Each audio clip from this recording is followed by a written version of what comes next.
tiba bulan yang dinanti, bulan suci penyegar hati.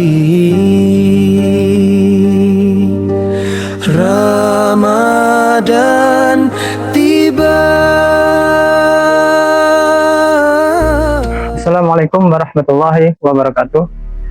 Alhamdulillah, wassalatu wassalamu ala nabiyyina Muhammad wa ala alihi wa sahbihi ajma'in. Amma ba'du. Alhamdulillahirabbil alamin. Segala puji bagi Allah Subhanahu wa taala yang telah memberi kita umur dan kesehatan sehingga kita bisa bertemu kembali dengan bulan Ramadan tahun ini. Salawat dan salam semoga selalu tercurah kepada Nabi kita Muhammad Sallallahu Alaihi Wasallam. Bapak-bapak dan ibu-ibu, para pemuda dan pemudi, anak-anak, wabil khusus warga Kenjing Mas RT 6 RW 12 yang dirahmati Allah Subhanahu Wa Taala. Ramadan itu sering kita sebut dengan bulan Al-Quran. Kenapa? Karena Al-Quran pertama kali diturunkan oleh Allah Subhanahu wa Ta'ala di bulan Ramadan.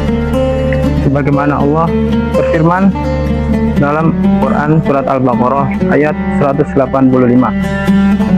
A'udzu billahi minasyaitonir rajim. Syahrul Ramadan allazi unzila fihi al-Qur'anu hudan lin-nas. Yang artinya bulan Ramadan adalah bulan yang di dalamnya diturunkan Al-Quran sebagai petunjuk bagi umat manusia. Dari sini artinya jelas bahwa Ramadan bukan hanya soal menahan lapar dan haus dari waktu sahur sampai berbuka, tetapi untuk mendekatkan diri kepada Allah dengan Al-Quran.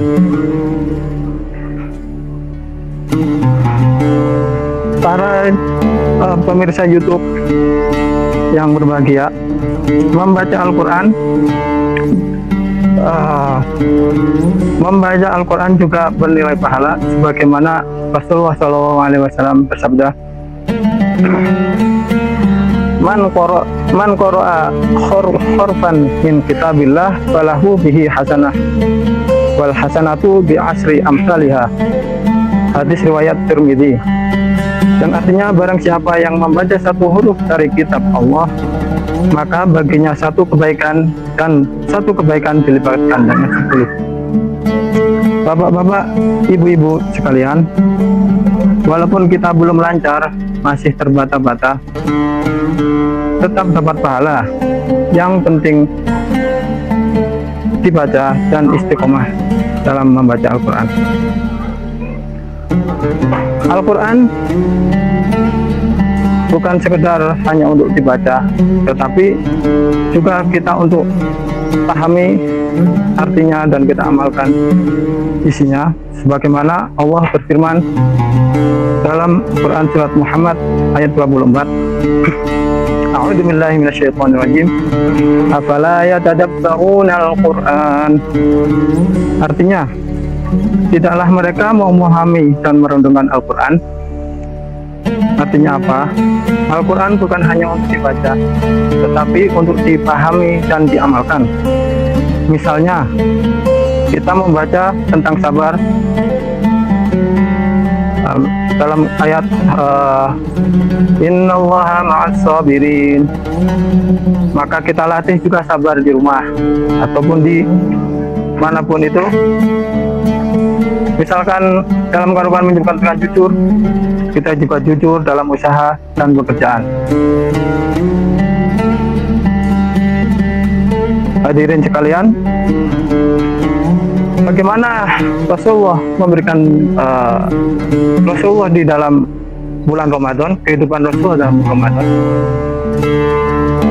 Sekelumit tentang hadis dari Ibnu Abbas radhiyallahu anhum, karena Jibrilu yalqon Nabi sallallahu alaihi wasallam fi kulli lailatin min Ramadan fayudarisahu al-Quran. Hadis riwayat Bukhari dan Muslim. Yang artinya Jibril menemui Nabi Shallallahu Alaihi Wasallam setiap malam di bulan Ramadan untuk mengajarkan Al-Quran. Ini menunjukkan bahkan Nabi pun lebih banyak berinteraksi dengan Al-Quran di bulan Ramadan. Seyogyanya kita juga meneladani bagaimana Nabi Muhammad SAW untuk lebih banyak berinteraksi di bulan Ramadan. Bapak-bapak dan ibu-ibu warga Gending Mas yang dirahmati Allah Subhanahu wa taala, mari kita jadikan Ramadan ini ada waktu untuk membaca Al-Quran setiap hari. Walaupun sedikit coba pahami artinya, lalu kita amalkan dalam kehidupan sehari-hari. Semoga Al-Quran menjadi cahaya hidup kita dan penolong kita di akhirat. Rasulullah Shallallahu Alaihi Wasallam bersabda, "Yaqra'ul Qur'ana fa innahu ya'ti yaumal qiyamati syafi'an li ashabihi." Hadis riwayat Muslim. Yang artinya, bacalah Al-Quran karena ia akan datang pada hari kiamat sebagai pemberi syafaat bagi pembacanya. Semoga Allah menjadikan kita semua termasuk orang-orang yang dekat dengan Al-Quran. Amin ya rabbal alamin. Assalamualaikum warahmatullahi wabarakatuh. Bukan sekadar menahan lapar dan dahaga, tapi melatih jiwa mencari makna sejati Ramadan. Janganlah kau cepat berlalu.